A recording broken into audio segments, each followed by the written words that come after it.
With last weekend's mass shootings in El Paso and Dayton, Ohio in mind, Democrats vying for their chance for the White House talked gun safety in Iowa. The forum held at the Iowa State Fair was hosted by Everytown for Gun Safety, a movement that's working to end gun violence. Sharon Yu breaks down their arguments.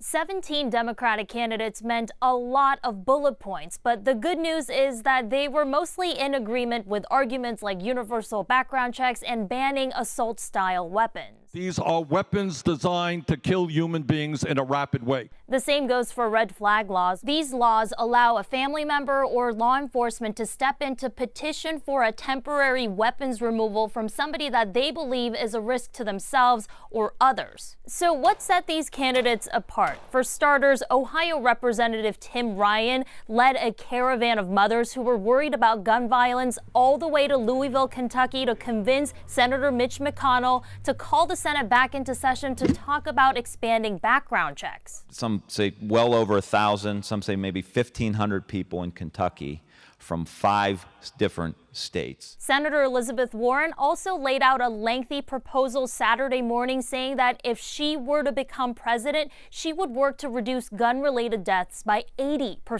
I will introduce it in the first 100 days, and I will help repeal the filibuster so that we can actually get it passed in Congress.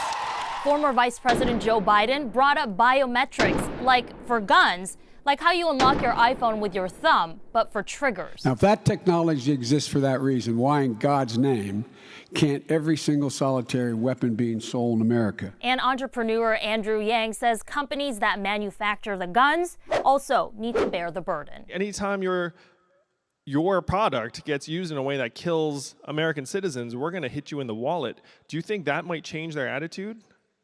Yeah, that would work. Out of the 22 Democratic contenders, 5 were not able to make it to this event. Sharon Yu, KARE 11 News.